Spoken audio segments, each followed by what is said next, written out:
Bonjour à tous, ici Adrien. Aujourd'hui on est le vendredi 20 mai 2022 et dans cette vidéo nous allons faire une petite mise à niveau de Fedora 35 vers la version 36. Vous le savez, à chaque fois je vous le répète, quand une nouvelle version d'une distribution Linux sort, ne vous précipitez pas dessus, attendez 2 semaines, 3 semaines, voire un mois avant de basculer dessus. Sachez que Fedora 35 sera supporté jusqu'à la sortie de Fedora 37, plus un mois, donc ça vous laisse largement le temps de basculer sur la Fedora 36. Cette machine virtuelle que vous allez voir en action ici, elle a été installée en 2018. C'est celle qui a fait de nombreuses vidéos de mise à jour de Fedora, d'une version à une autre. Et quand j'avais besoin d'une Fedora pour vous enregistrer une petite vidéo, vous montrer des petits trucs, ou à titre perso de manipuler ou d'aider certains d'entre vous qui me posent des questions sur Fedora, j'utilise cette machine virtuelle. Elle est donc un petit peu personnalisée, elle a du vécu, elle a presque 4 ans, 3 ans et demi en tout cas. C'est une Fedora 35 sur laquelle vous voyez, il y a des logiciels qui ont été rajoutés, Audacity, Clémentine, Sound Converter, Flameshot, Kdenlive. Si je défile, on a Steam, OBS Studio, Remina, SM Player, Chromium, sans oublier Wine qui est installé ici aussi. Et d'ailleurs, j'avais dû faire la vidéo de Microsoft Edge sur cette Fedora, puisque Microsoft Edge est présent ici. On a quelques extensions qui sont quand même installées sur cette Fedora. App Indicator qui vous affiche ici en haut à droite les applications qui se logent dans la barre système. Si je désactive, vous voyez, Flameshot disparaît. Et puis l'extension, la fameuse Dash2Dock qui nous affiche le dock en bas ici, détaché de GNOME. Voilà, donc GNOME logiciel, ça tombe bien, on est pile poil dans le timing ici. GNOME logiciel nous avertit qu'il y a une nouvelle version de Fedora qui est disponible, donc on est invité à éventuellement la télécharger et l'installer. Avant toute chose, je force ici une vérification des mises à jour. Oui, je vous conseille quand même si ici il est indiqué que Fedora Linux 36 est disponible, de faire toutes les mises à jour sur votre version actuelle de Fedora. Des fois qu'il y ait quelques outils qui soient mis à jour avant de procéder à l'installation de la version 36. Voilà, il peut y avoir des soucis lors de la migration, donc assurez-vous d'avoir les toutes dernières mises à jour. Je vous accélère la vidéo, non, il n'y a rien à accélérer, hop. Donc, on télécharge ici, donc mise à jour de Firefox, de nombreux composants du système d'exploitation. Si on clique dessus, vous voyez, image magique, curl, etc. Bon, tout ça, ça va se mettre à jour, très bien. Donc, je lance les mises à jour. Vous le savez, avec GNOME logiciel, l'installation des mises à jour se fait au moment du redémarrage. C'est quelque chose qui a été abordé plusieurs fois ici, mais c'est surtout pour éviter la corruption de données sur une application qui est en cours de fonctionnement. Ça se fait au redémarrage à la Windows. Ça plaît ou ça plaît pas. On ne va pas forcément aborder le sujet ici. Donc, je redémarre le système. Je procède à la mise à jour complète de ma Fedora 35. Et après, on voit ensemble comment mettre à niveau tout ça.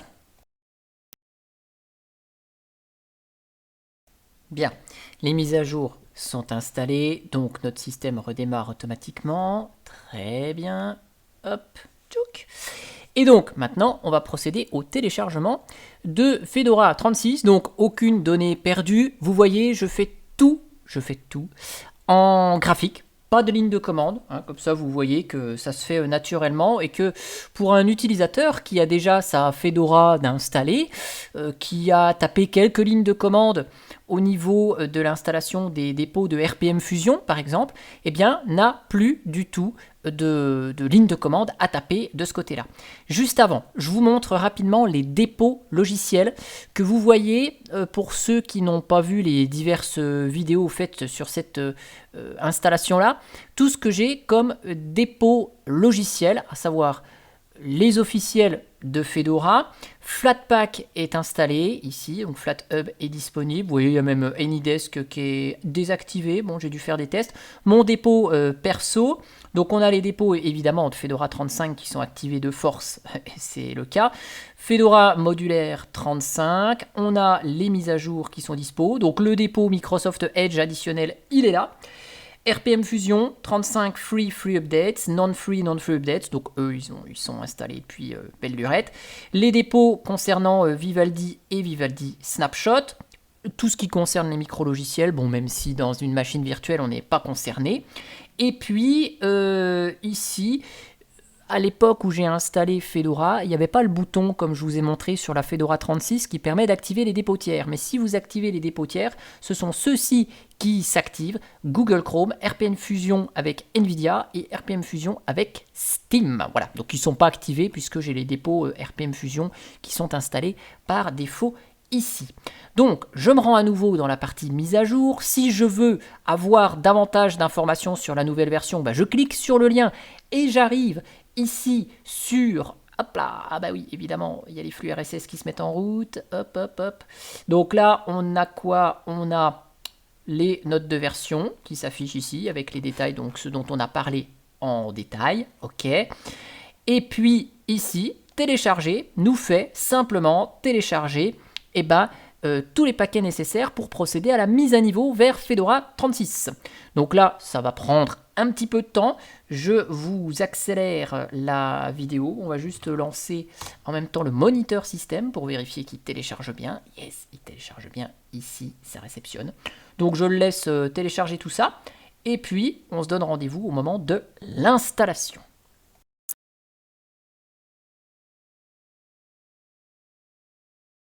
Voilà, donc jusqu'à à peu près 50%, les paquets ont été téléchargés. Et comme d'habitude, de 50 à 100%, il y a la petite vérif que tout s'est bien passé. Ici, avant de procéder au redémarrage et à la mise à jour, on a une petite info. N'oubliez pas de sauvegarder vos données. Au moins, on est prévenu. On va redémarrer et mettre à jour. Comme d'habitude, quand il y a des incompatibilités depuis une version précédente de Fedora, on a ce petit message qui nous dit, voilà, certains logiciels actuellement installés sont incompatibles avec Fedora Linux 36. Donc, c'est peut-être des choses qui datent d'avant Fedora 35, possible. Si vous continuez, ceux-ci seront automatiquement supprimés. Donc, TEPL sera supprimé. Je ne sais pas à quoi ça sert, mais en tout cas, ce sera supprimé. On continue. On met le petit mot de passe qui va bien, et donc là, on nous indique que Fedora Linux 36 sera installé après le redémarrage. L'installation d'une mise à niveau peut prendre beaucoup de temps. Vérifiez que vous disposez de sauvegarde et que l'ordinateur est branché sur secteur. On est donc bien prévenu. On procède à la mise à niveau dès maintenant. Il est 17h52 au moment où je lance la mise à niveau. Et puis on va voir combien de temps ça dure au final. Allez hop, je lance ça. Donc comme si on était sur une mise à jour classique, vous allez voir, ça va être noté installation des mises à jour. N'éteignez pas votre ordi et c'est parti.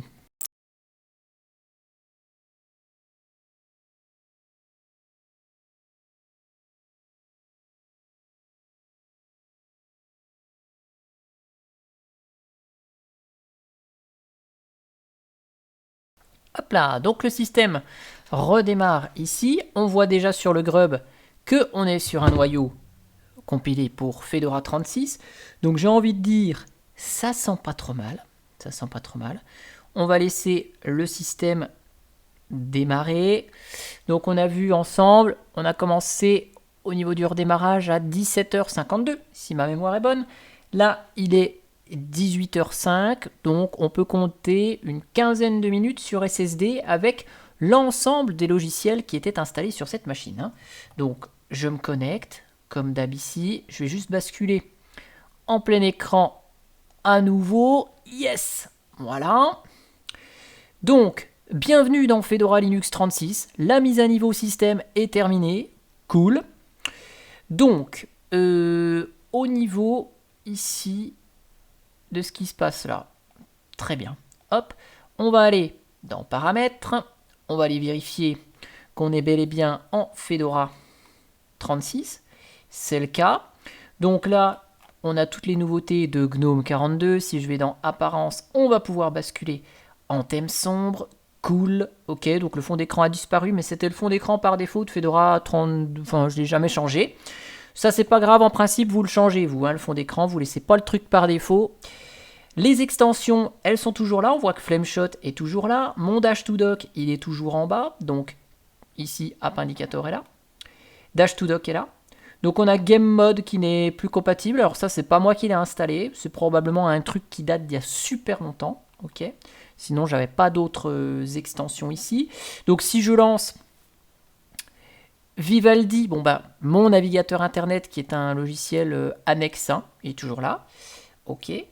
Si je lance GNOME logiciel, donc là, dépôt de logiciel, on voit que le look a un petit peu changé quand même. Hein. J'en ai profité d'ailleurs pour passer en thème sombre.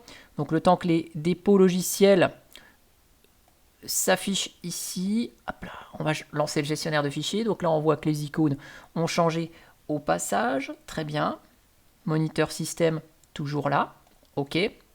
Donc les dépôts Fedora ont été basculés en version 36.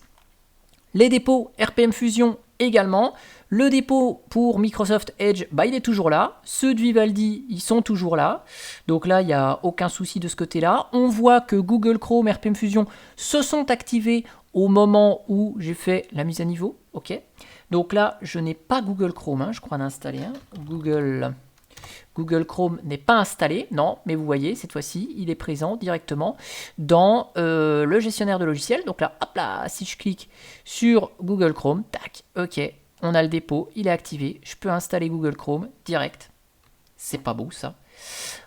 Hop, donc je lance les logiciels habituels qui étaient déjà installés, donc forcément LibreOffice se tape la petite mise à jour et on a les informations comme quoi on a une nouvelle version. Ok, donc vous voyez, ça marche bien.